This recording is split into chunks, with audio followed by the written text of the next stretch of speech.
This is customer's got a freezer out. The freezer's blowing the fuse, and it's a food manufacturer. They make school lunches for kids here. Is what they are. It's been a couple. It's a new people who own this place now. It's been a couple different people over the years get the contract, and these people totally remodeled this place. But we have to the freezer's tripping the breaker.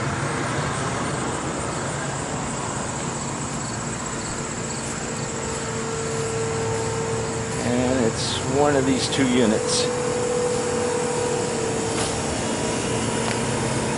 Okay, I believe it's this one here.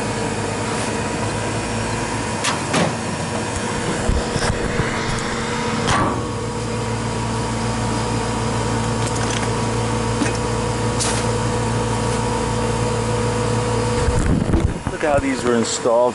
They put them in backwards. That's what you service it from over here.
Okay, let's see if we have power.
Okay, let's see, it's summertime and the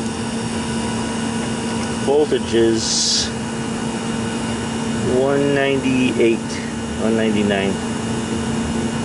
And this is 208, 230 single phase. I changed this compressor in 2011, October. Okay, let's see why we're not coming on. Is it low on gas? Let me put my gauges on.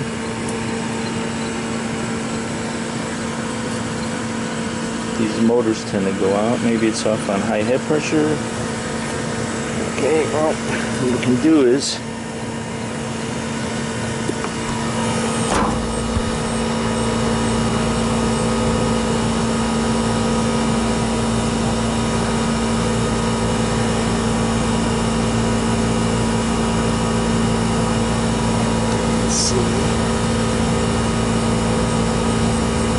when the floor is closed, floor is usually the control circuit. And if it was open, control between 1 and 4, if that was open, it means the time clock wasn't making contact. Let's see. Since it's closed, it seems like it's making contact. Okay.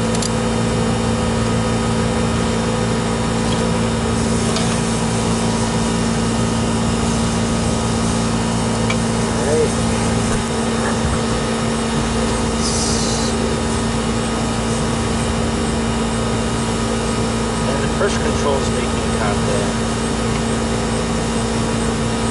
So let's check the coil see if we have voltage to the coil of the contactor. If we have voltage to the coil of the contactor, then the contactor won't be pulling in. So let's see. That's not good.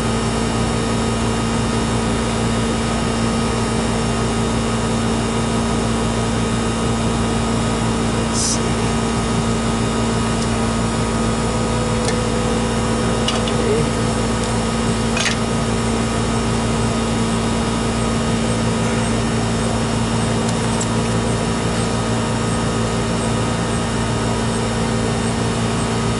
Compressor didn't want to start up.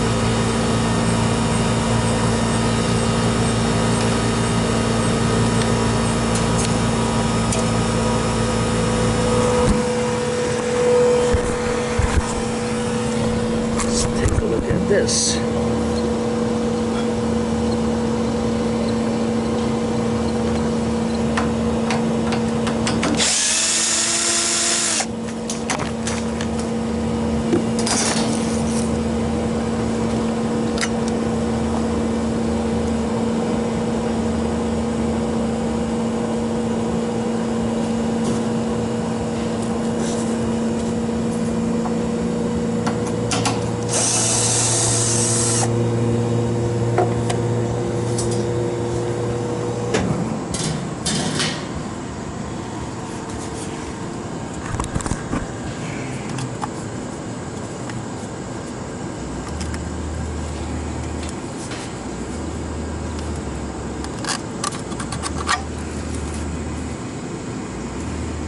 Terminals don't look burnt.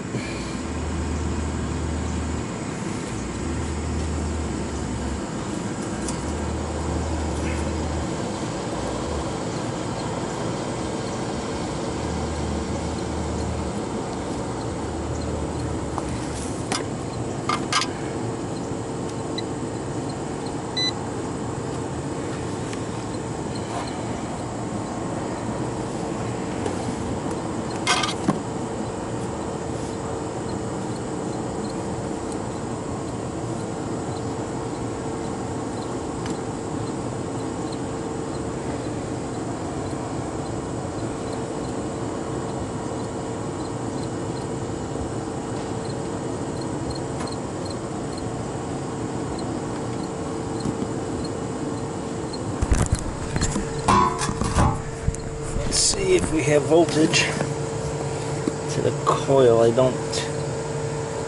not sure why that would be open here.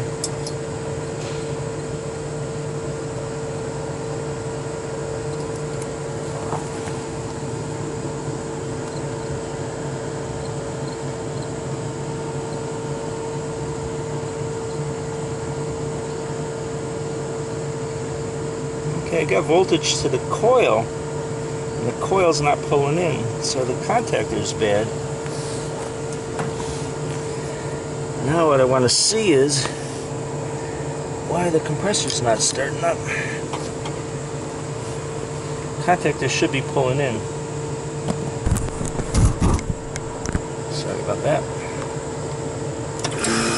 Okay. It's just a bad contactor then, that's all we have. I should have one in the truck. Should be able to change it. Ah, that's not good.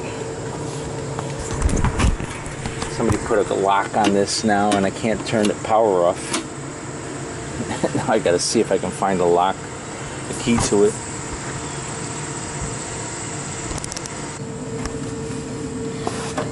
Okay, you gotta change this guy.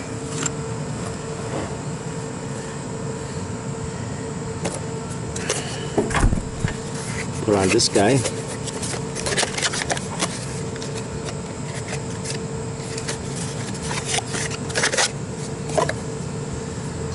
You know, what's important on this is the voltage of the coil. Coil's 208, 230, that's what this is. This compressor is single phase. They've got 3-phase to the building, so the voltage is 3-phase voltage, usually 208 volts. This condensing unit is 208, 230, so it has a fairly good range. And the voltage is something like, it was at 198 or something like that. So the voltage wasn't up there where it should be. But it's because it's summertime and all the air conditioning systems being used, causing the low voltage in the area. Plus there's a big steel mill right across about a mile from here, over that way. Okay, it's good to see the screws.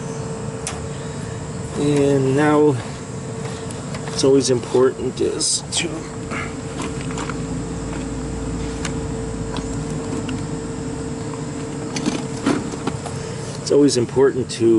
change the wires one at a time. That way you don't reverse rotations and things like that, or don't get in a wire, control wire in the wrong place. Okay, let's see. What we want to do is, okay, on this coil, this contactor, the coil is up on the top.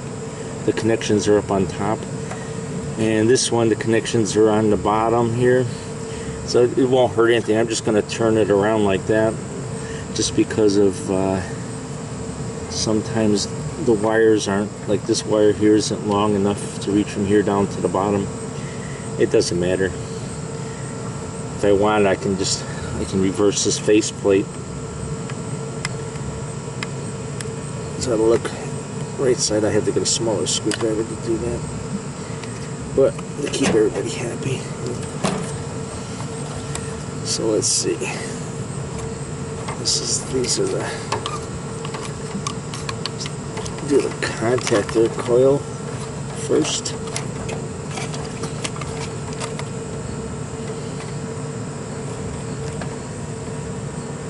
It's good to check these slide-on clips that they're not loose. Sometimes they just get loose, and when that happens, you get very bad electrical contact.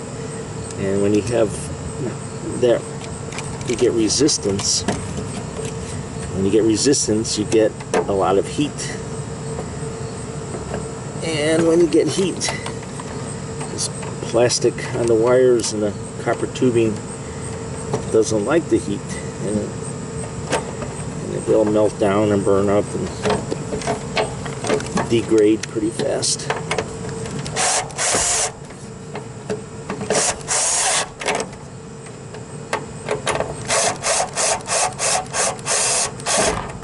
Okay, got 2 screws in nice and tight.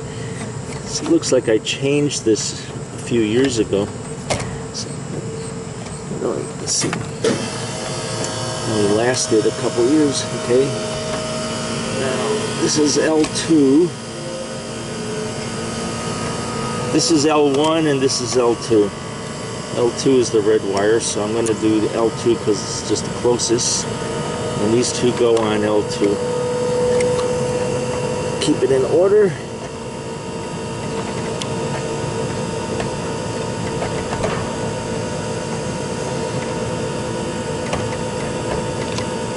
Okay, now let's get the control wires on L1 control wires.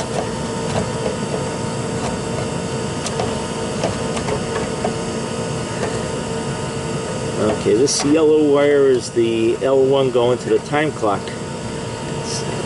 And it turns the time clock motor and it sends the electricity through the control circuit.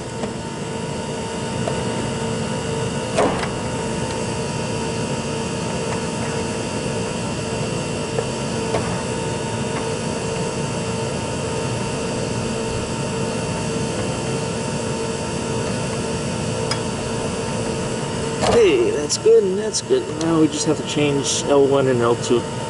And you don't want to, it's always good to put them on the right, you know, put L2 on L2 terminal, not put it on L1 terminal, because you might reverse a motor,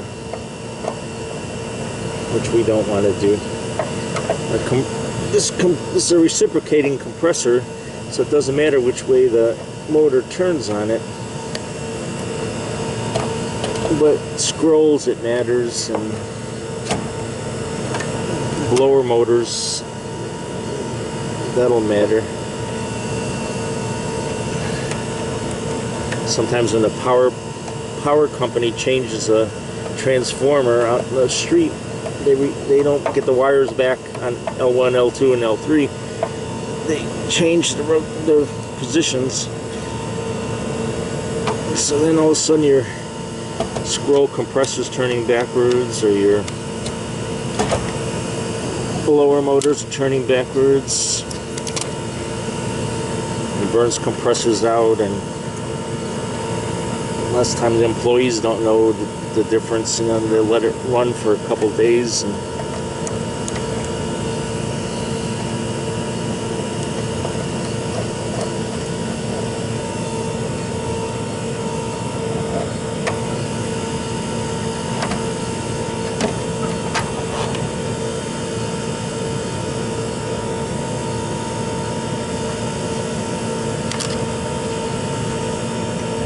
okay, it's L2, actually T2. It's called L1 and L2 on top and T1 and T2 on the bottom. T is the load.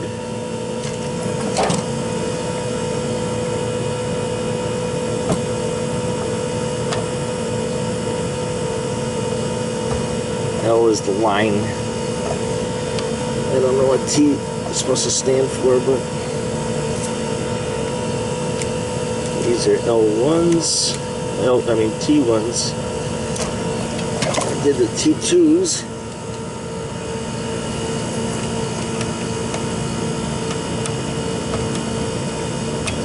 And that one's a little bit loose. You can see these are, I'm going to squeeze this one a little bit tighter.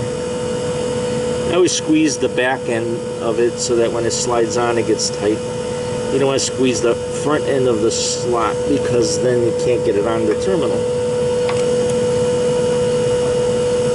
Okay, that's good. Now I just got to get, and it's even labeled, I don't know if you can see that, T1, T2. That is nice.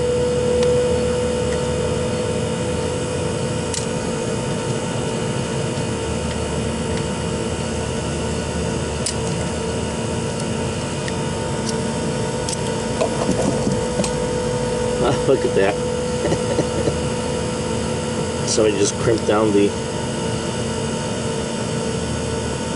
It seems to be working okay.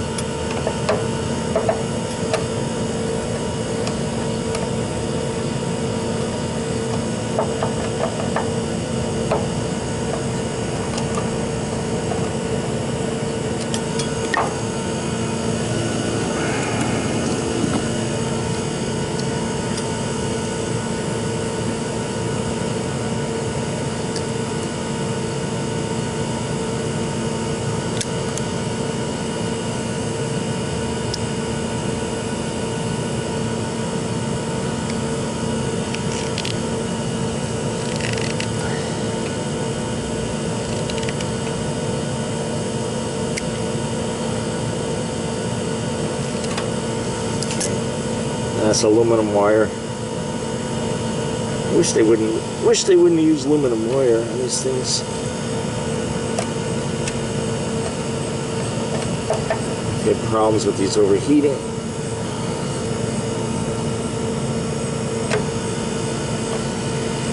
Okay, it's always good to tug on the wires, make sure they're tight.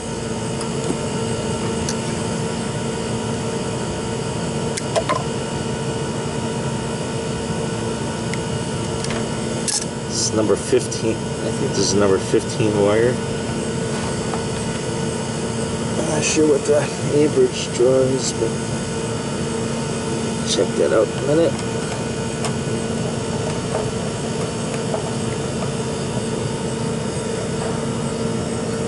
Okay, nice and tight. We should be good to go.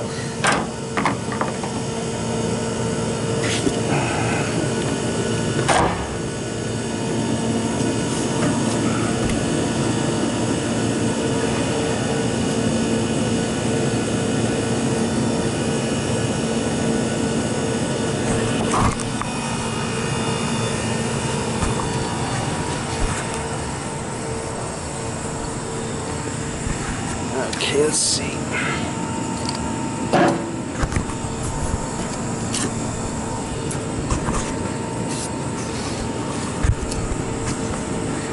It's rated for 208, 230 volts. The compressor run load amps is 7.5. And the condenser fan motor, each it's it's a half an amp each. So 7.5 and a half, and there's 2 fan motors, so it's 1. So 8 amps is probably okay, and that's good. Okay, with the low voltage, I expect to get up around 8 amps normally. And there's a load on it right now starting up, so the amperage draw would be higher. There's a lot of BTUs of heat inside the freezer. And let's see, look, this is the compressor. And this should be 7.5 amps. It'll probably draw a bit more at the beginning until it starts.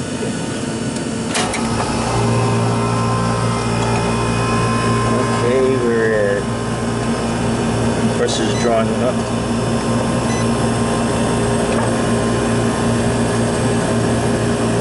The compressor's drawing 9.5 amps. That's what I should do is check the run capacitor. Let's do that. Let's see.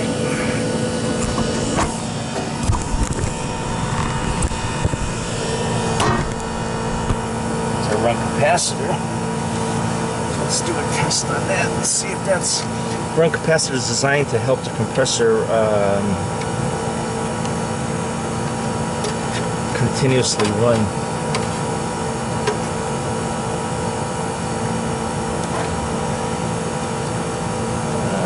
Okay.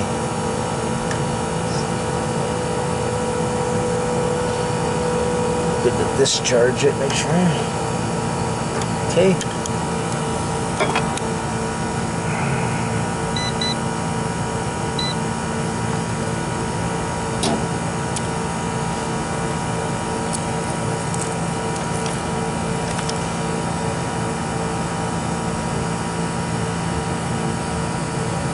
Let's see what this looks like, a 30 microfarad.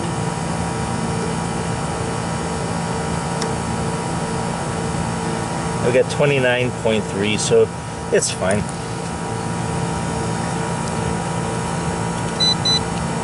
Let's put my wire back on. So that the higher amperage is just a combination of the load inside the freezer right now. All the refrigerant in the line has heat in it.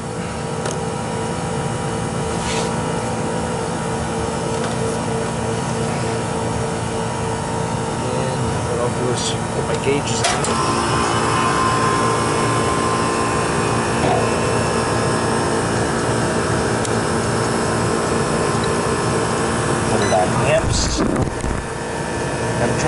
compressor is supposed to draw 7.5, and I'm at 8 amps.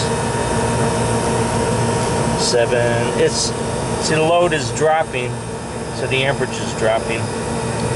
So we're right at 7.5 amps. Oh, 8 amps. Give it a couple of minutes, and once the load in the system refrigerant in the system balances properly, it'll drop. Now, this is a freezer, and the evaporator has a clicks on it. A fan clicks on. It won't let the fan come on right away after the frost, or it's been shut down a while. It keeps the evaporator fan off until the evaporator coil gets cold. Once it gets cold enough, then the evaporator fan, the clicks on will click in. The thermal clicks on will kick in and let the fan come on. So right now the fan inside is off. So the load coming back, the expansion valve, as soon as the coil gets colder, the expansion valve will close off, and load coming back will meter down. And then it'll run like that for a little bit until the evaporator coil, the tubing gets cold enough. Then the clicks on will kick in, and the fan kicks in, and then a whole bunch of BTUs of heat will be absorbed into the coil, and bring that. All those BTUs will come back to the compressor, and you'll see the pressure rises on the gauges. I'm going to put my gauges on right now.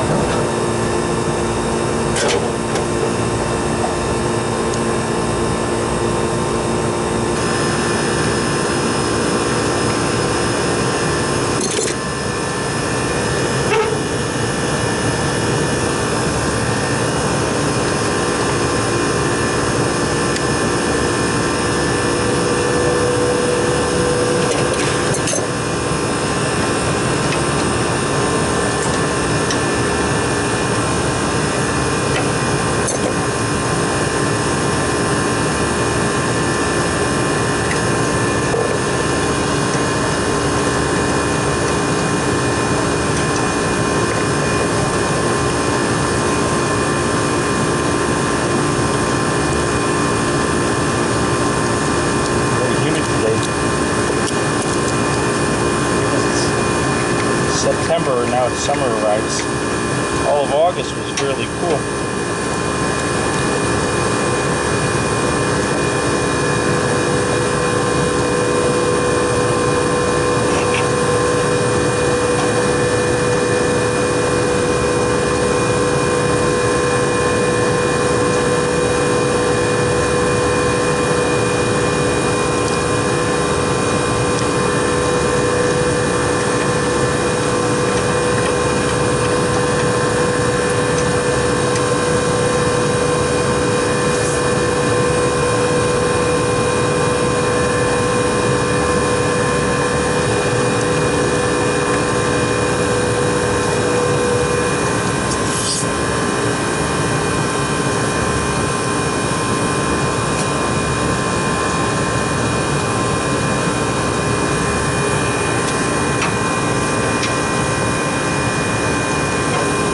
My suction pressure is 36 and my head pressure is 249, and it's 404 is the refrigerant.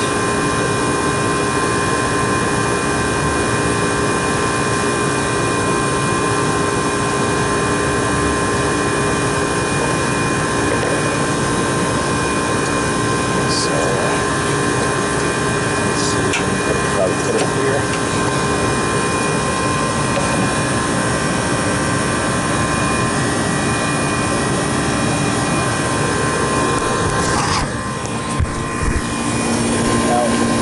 Right now my sight glass looks full, and that's because the expansion valve is closed off because the evaporator line's getting cold, and it's sensing that the line is cold, so the valve is metering down. So once it gets once the coil gets cold enough inside, the click-on kicks the fans in. The valve will get, the line will warm up because the heat in the box will be blown over the coil. and the bulb, the expansion valve, will sense the heat and open the valve up, and then we might see bubbles at that point. But what these fans seem to be turning slow, but they've always been like that. What I'm going to do is get my CO2 and just blow the dust out of them. And what should happen at that point is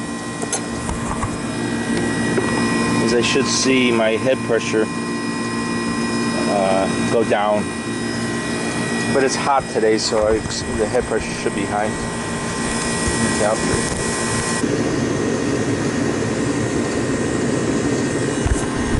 Okay, I'm going to blow the coil out. And let's you can see my head pressure. I don't know if you can see that or not. My head pressure is 254 right now.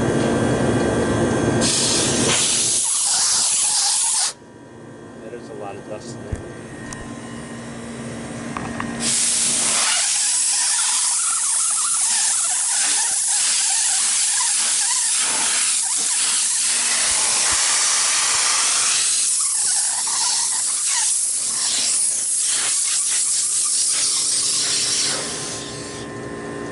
That CO2 bottle went. I have to get another one.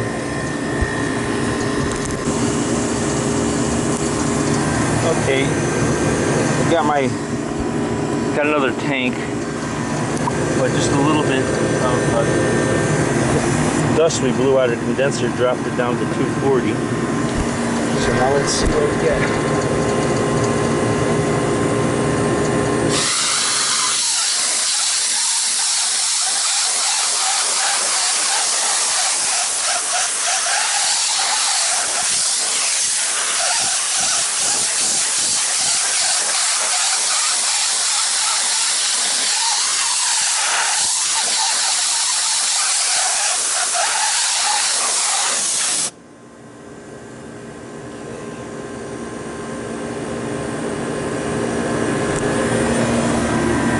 Dropped it down to 230, which is pretty comfortable for 404.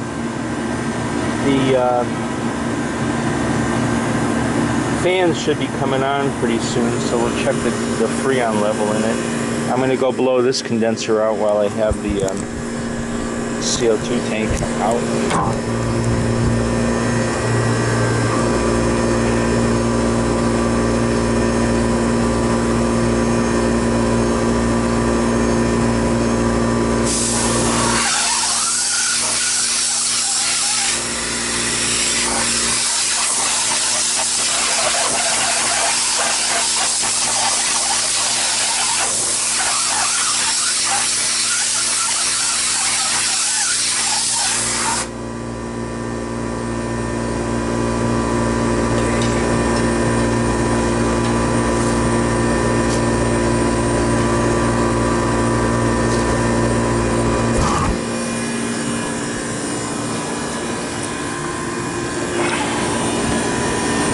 Now we're showing bubbles in the sight glass. I don't know if you can see that.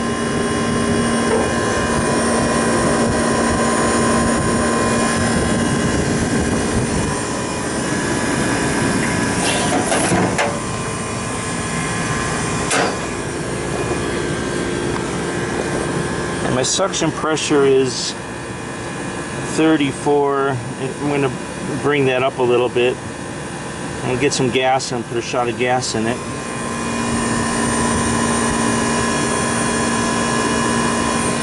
It looks like the expansion valve, or the fans came on and the expansion valve is opening up now. The sight glass is down here and I'm watching that. My air pressure is 230. I'm putting the gas in slow, so I don't hurt the compressor.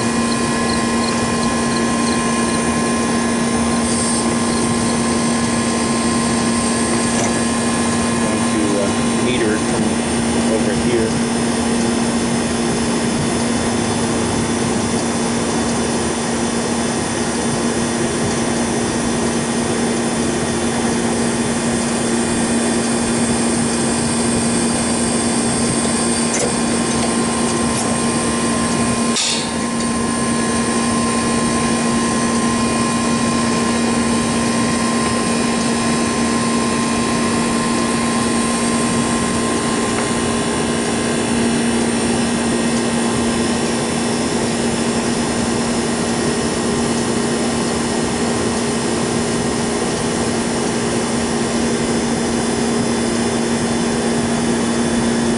suction line's nice and cold.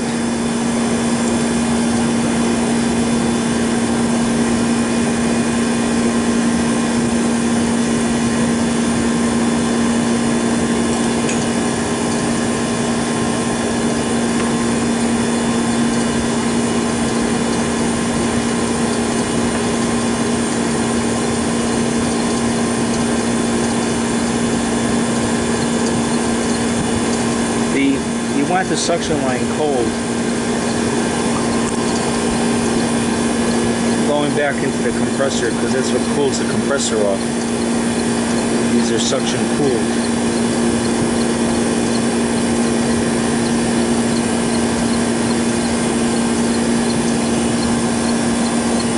And my suction line is about 54 degrees. It'll get colder as the freezer gets colder inside.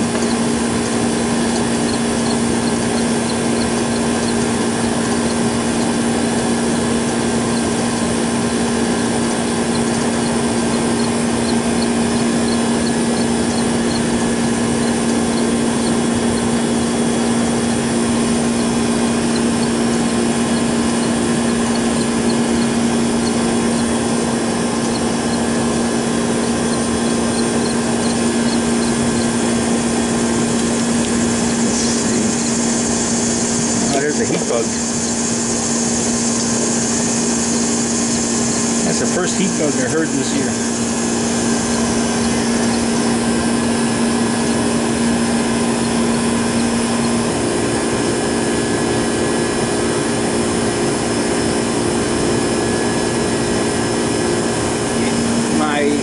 My air temp going into the condenser is about 92, 93.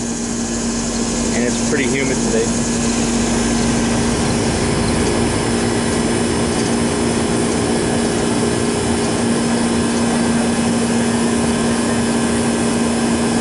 My liquid line temperature, you'll see this, but my liquid line temperature is 96. So that's pretty good. The air temperature is 92. My liquid line is 96. Cleaning that condenser helps quite a bit. Evaporators at 7. That's condenser is 100.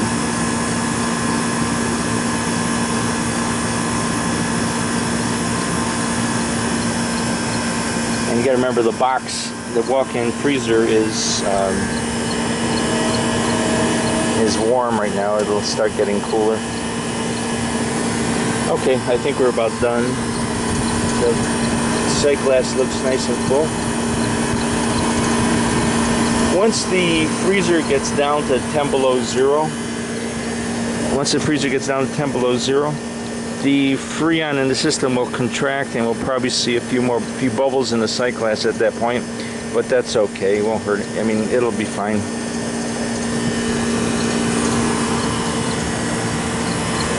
Let me take my gauges off.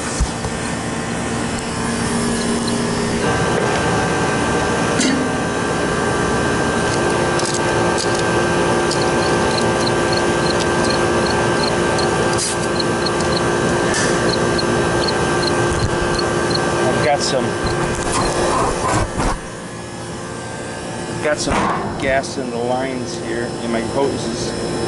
What I'm going to do is I turn off the high side and I turn off the liquid, the freon tank hose, and I'm opening up my valves now, letting the gas from these two hoses go into the blue hose into the suction line, and my pressures are equalizing, and then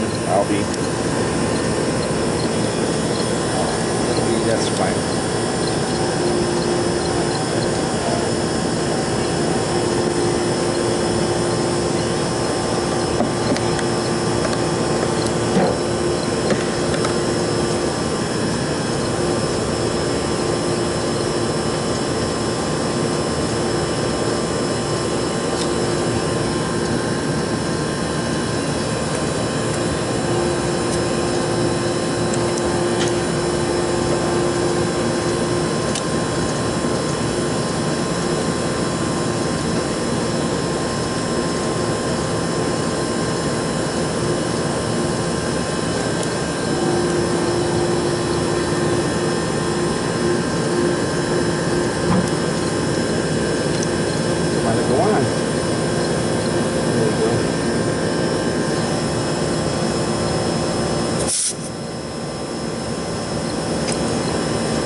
these caps much better than the thumb type, just because I can put a wrench on them and crank them down a little bit tighter.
Okay, the unit's been running for a little while now, and the compressor's at 7.3.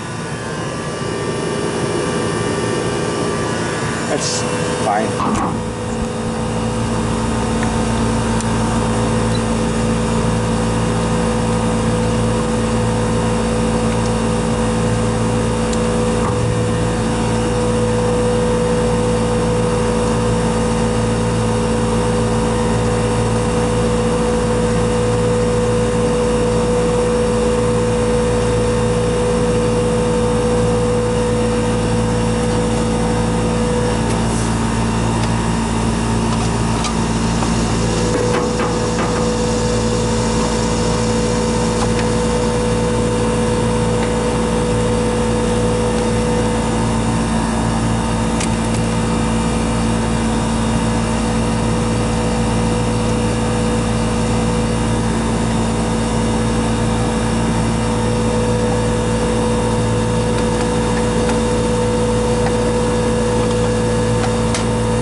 That's the bed.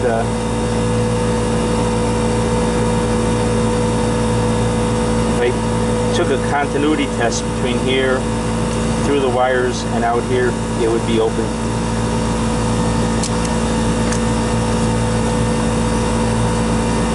And what I do is I'll put this on my, or I'll rip off the cover.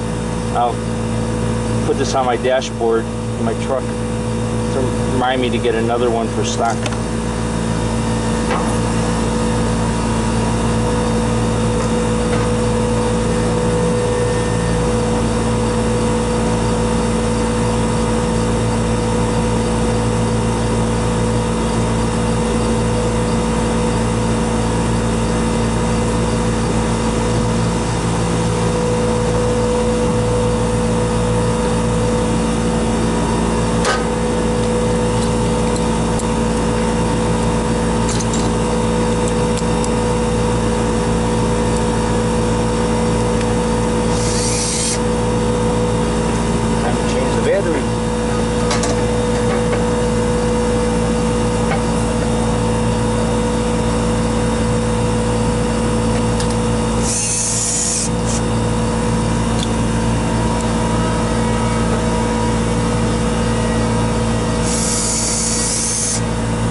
Okay.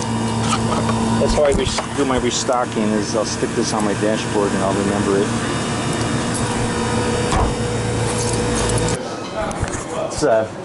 It's a walk-in. You walk through the cooler to get to the freezer.